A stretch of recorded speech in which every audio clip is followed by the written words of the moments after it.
Wa ayyaqtaru li nafsihi, dan itu bahwa memilih ianya seseorang li nafsihi, bagi dirinya sesuatu, bermula dianya aslahu, itu lebih baik baginya fiddin dalam agama, wa dunia dan di dunia. Artinya orang yang memilih dirinya itu untuk beramanah, sesungguhnya itu lebih baik kehidupan di dunia dan lebih baik bagi dia itu dalam beragama.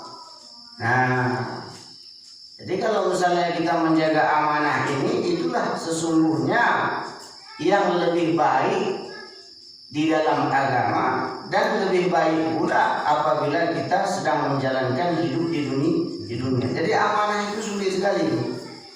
Bahkan kita kalau misalnya menjaga diri kita sendiri itu amanah sulit. Contoh misalnya gini, kadang malam kita jadikan kerja, siang kita tidur. Padahal dalam Al-Quran disebutkan waja'alna al-laila libasa waja'alna an-nahara ma'asya. Kami jadikan malam itu sebagai pakaian bagi kamu, siang kamu dijadikan Allah itu untuk mencari kehidupan. Jadi kalau malam kita ingin merayap, boleh bergadang itu, tetapi dengan catatan bergadang yang ada manfaatnya.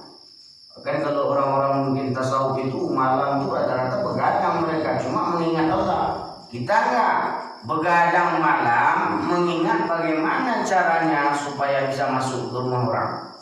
Nah, itulah perbedaan begadang orang yang punya ilmu dan orang yang tidak punya ilmu. Kalau orang yang tak punya ilmu bergadangnya besok aku mau makan apa, besok aku mau tinggal di mana, begitulah kira-kira. Nah, sebagaimana kita sudah menjelaskan kemarin dalam diri kita minggu yang lalu, bahwa di dalam diri kita ini ada yang mesti harus kita jaga amanah tersebut. Inna sam'a, sesungguhnya pendengaran kata Allah, wal basara, dan penglihatan, wal fuad, dan hati. Itu semua akan dimintai pertanggungjawaban oleh Allah. Pendengaran yang sudah Allah berikan kepada kita selama usia kita 60 tahun kita pakai itu pendengaran, lalu kita mulailah berkurang untuk mendengar. Apakah dengan kita pakai telinga itu tadi lebih banyak kita mendengar yang baik atau yang buruk? Nah, sebagian orang senang dia mendengar yang buruk tadi, apalagi kalau misalnya ada berita-berita yang hot di kampung. Nah, itu memang suka dia mengumpat tadi, mendengar. Padahal semuanya itu akan dimintai pertanggungjawaban oleh Allah Subhanahu wa ta'ala.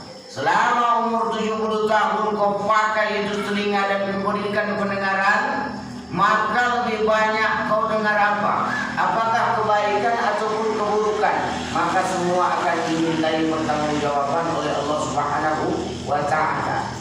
Wal basara, dan penglihatan. Allah titipkan kita alat untuk melihat yang disebut dengan mata.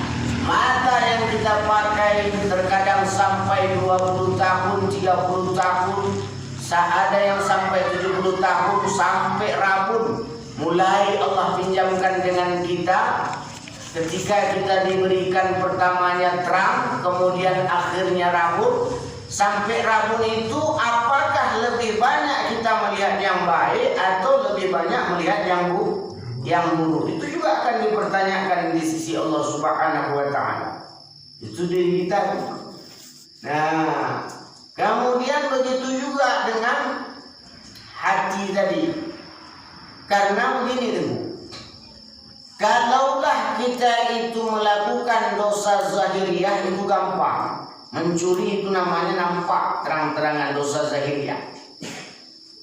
Tapi ketika seseorang kena penyakit dosa zahiriyah tadi, maka mungkin secara kasat mata itu bisa dihukumi. Dan orang terkadang kalau misalnya lewat daripada penyakit yang zahiriyah tadi, dia aman-aman saja. Akan tetapi sebenarnya ada penyakit yang lebih besar daripada dosa zahiriyah tadi. Itulah penyakit batin.